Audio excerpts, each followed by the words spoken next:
So however you slice the accounting, this was not like a legal What's going on, Ham?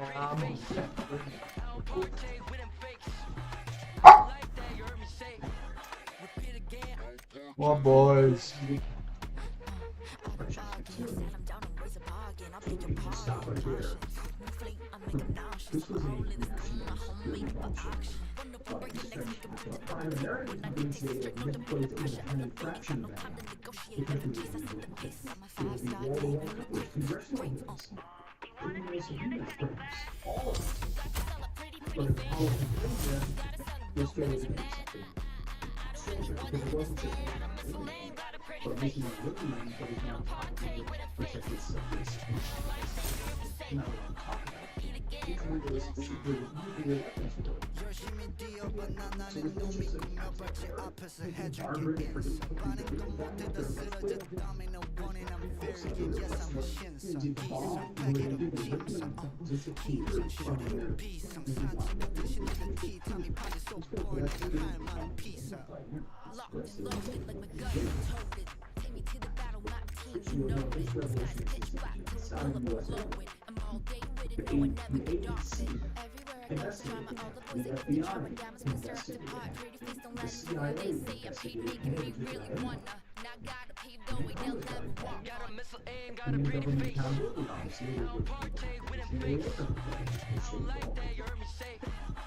But across all of those investigations, one fact people today, U.S. officials could not fully account for what happened 2 years ago in following the city. And so the highest level people in all of the city. So tired of hates and comments. Why you got no sense that's common? Talk the beef get cooked like ramen. I just make dollar and I dress up all with diamonds. I know what I know, I don't bargain. You can price me, look at all my garments. 나는 놈 위에 있는 놈이 난데 채널 고정이 5번으로 내 양이 남네. 난다른 미소 aim got a pretty face.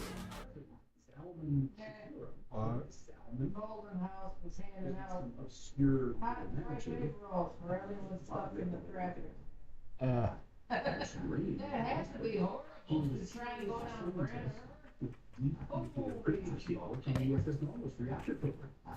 On fuel development, building the first nuclear-powered submarines. He was also connected to early commercial nuclear power in the United States. He was a well-known supporter of the country of Israel. Now, according to the FBI investigation,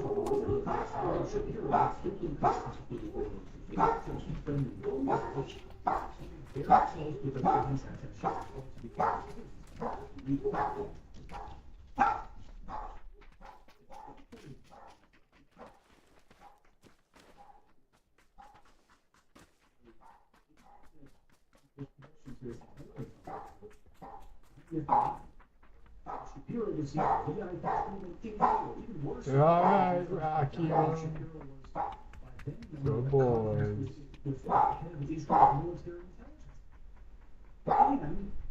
the head of this nuclear weapons program, so like all the big players, Israel. And the documents show that Zalman was under investigation for most of the 1960s. But his lawyers claimed later it was only because he had a fondness for Israel that he was under investigation. A fondness to what extent? Exactly. So you're friends with the head of Israel's military intelligence and head of this nuclear weapons program. That's a fondness. Zalman later acknowledged also knowing Benjamin Bloomberg, who was the head of Israel's Bureau of Scientific Liaison, which engaged in a lot of like high-risk intelligence thefts, stealing. Oh, you don't say, we mean like stealing things from foreign governments? He was friendly with that guy. And it gets worse.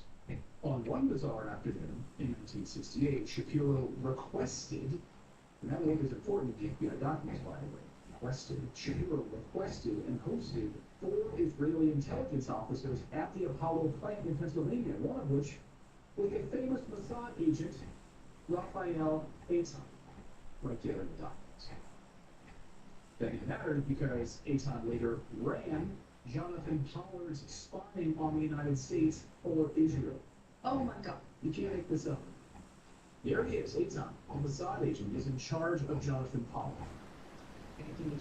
The treason spy, heroes welcome. And by the way, after the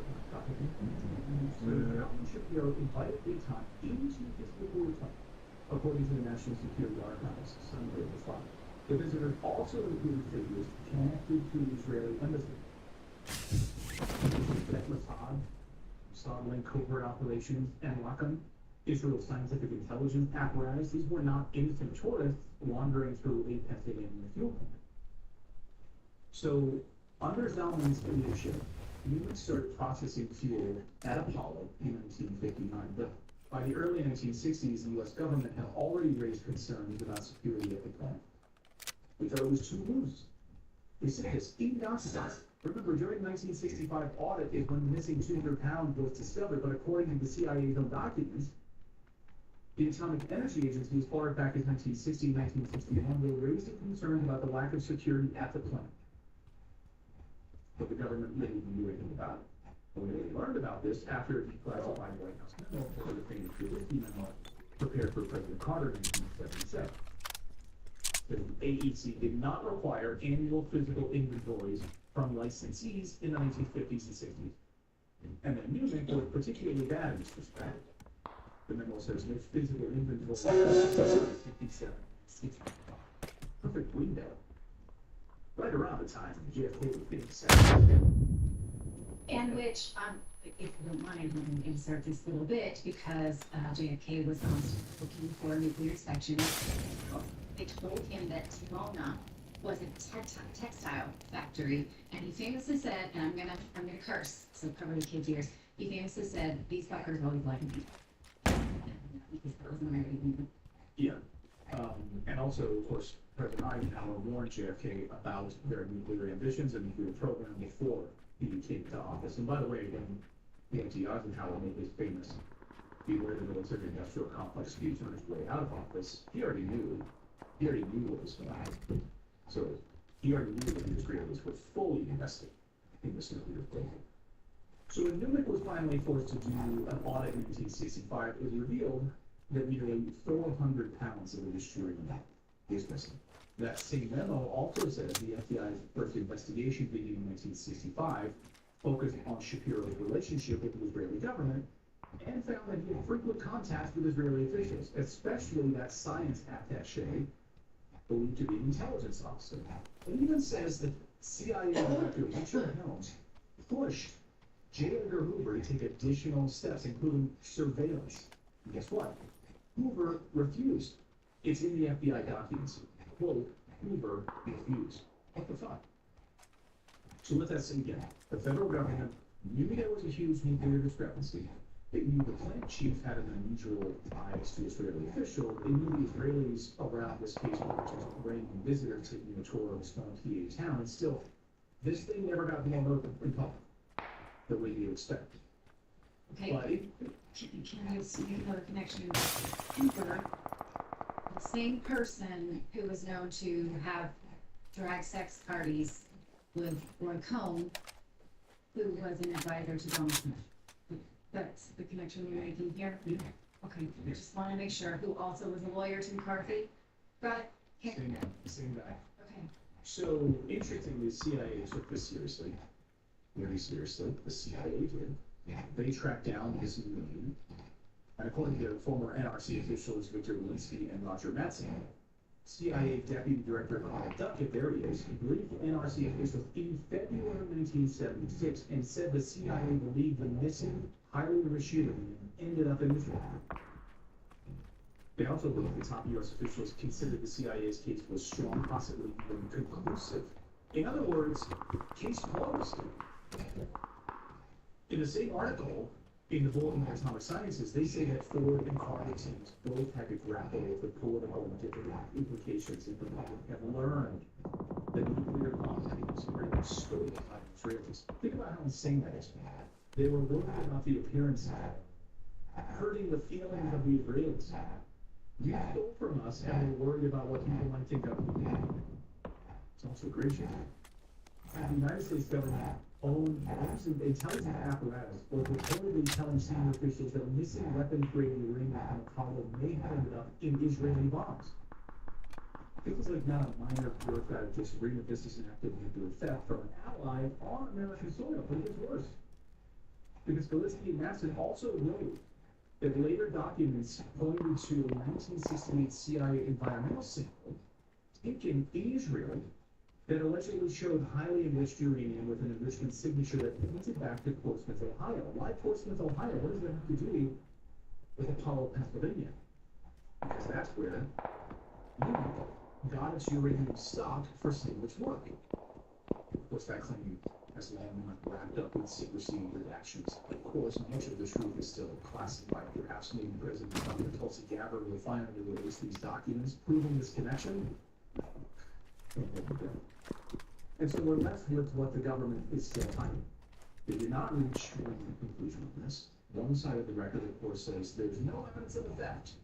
A significant amount of material. A simple accounting error might be behind missing 400 pounds. It was what was sticking a wrench.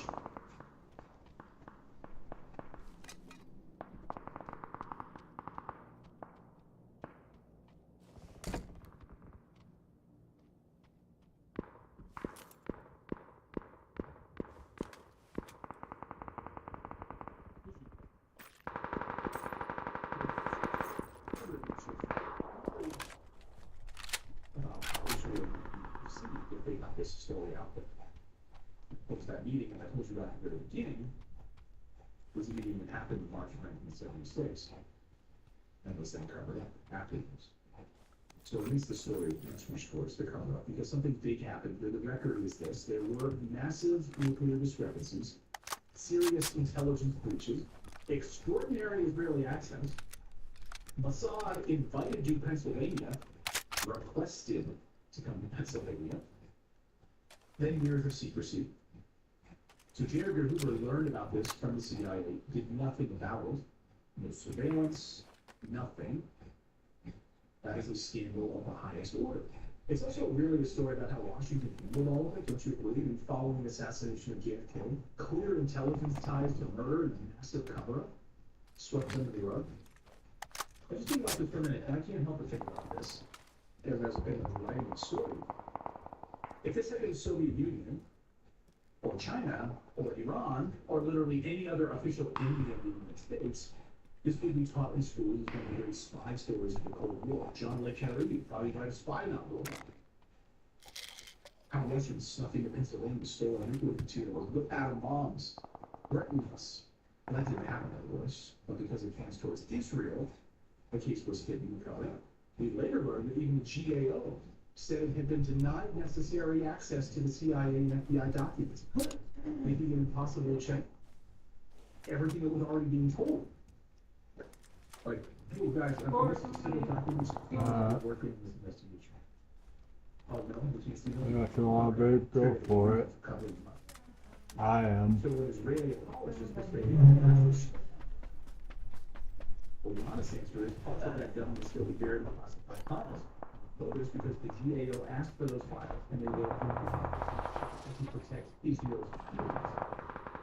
The material is ready enough to send to the post in this court of law. Imagine the amount of evidence that was presented to you at court of law is overwhelming.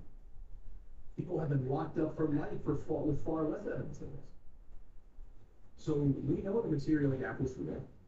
Missing uranium. We know the plant was under heavy scrutiny for years, according to the AEC and the FBI. We have high-level Israeli operations visited including Shah and Charles in the Pacific.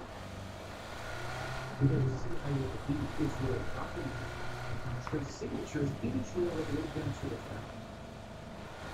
We have the CIA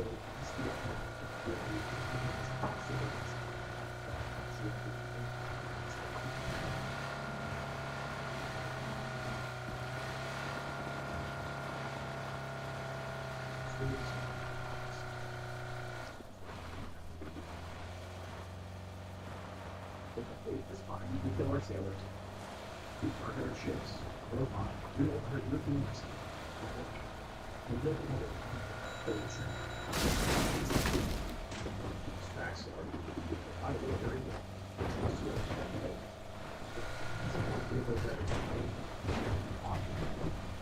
Apollo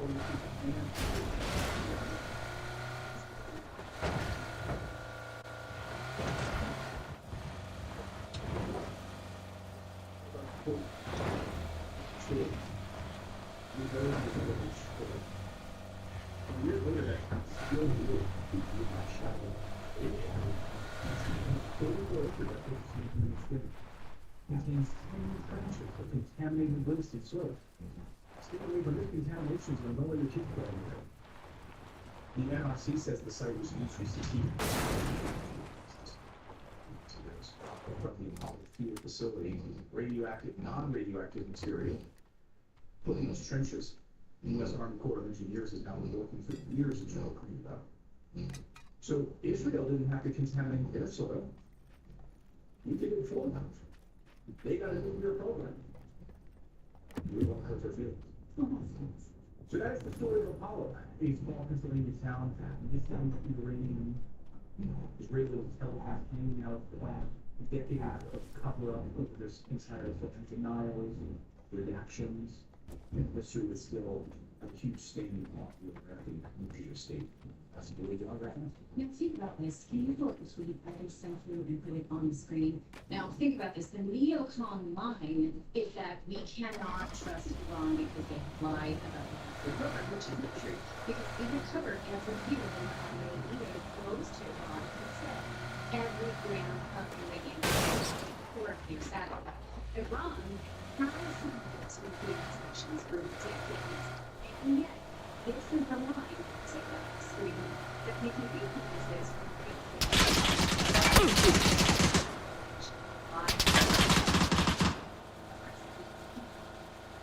around the world. Iran, she said,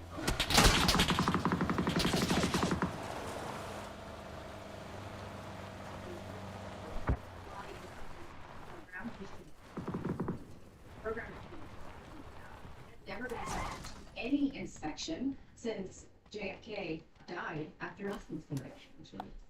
Let me know your thoughts. I mean, I guess good. Oh, sorry, but I'm just thinking about 400 pounds of enriched uranium.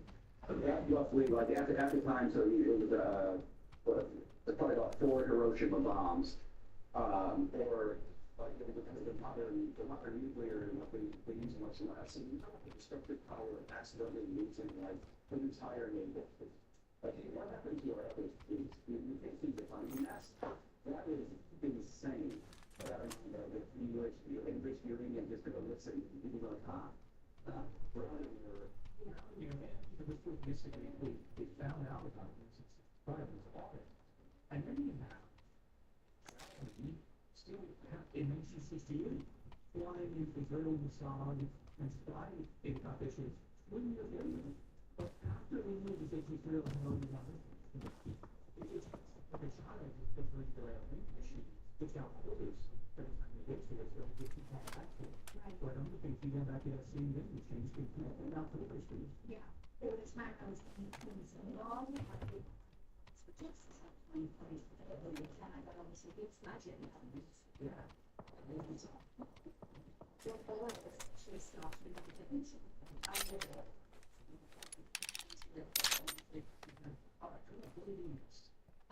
Oh, yes.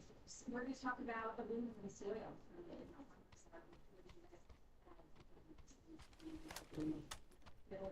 Explanation. Seeds that are really resistant to soil acidity. This is a major problem. And in fact, soil acidity is one of the major obstacles to so we talked to a journalist about this, a researcher, and just first we want to tell you about McMurder because are you sick of dealing with a slow computer? Most people would just blame their device, but the real slowdown often comes from convoluted antivirus software that hogs storage and drag everything down. Well, WebRoot is a cloud-based antivirus engineered to stay out of your way. It takes up 33 times less space than most competitors and scans 6 times faster. So instead of waiting around for your protection, you get instant, powerful protection without the lag, not even up your computer CPU. And because the intelligence lives in the cloud, WebRoot keeps your computer running light, fast, smooth, all while defending against malware, phishing, ransomware, and other threats. So whether you're working, browsing, or streaming, WebRoot is an antivirus that works for you, not against you. Make the switch and see the difference in truly fast, modern antivirus protection. For a limited time, you can save 60% on WebRoot if you go to webroof.com/redacted. That's 65% off. So go to webroof.com/redacted. Financing because Iran is a tax our lives are just your savings. That means everything, your basics, groceries, gas, utility, everything is going to cost more. And if you don't have it, if you put it on a credit card, well, that's going to cost more than what already costs more. 20% more. Please.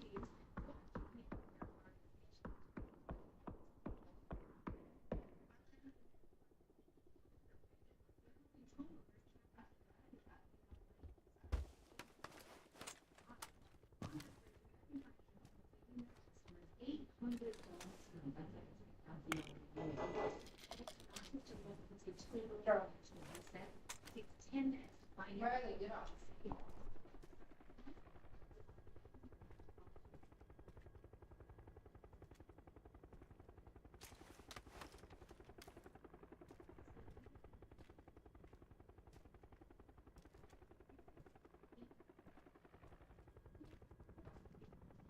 Hey, Ryan. You work here with Susan tonight? Sure. No, the result.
They wanna see me in a shiny flash. Who got this hella pretty face?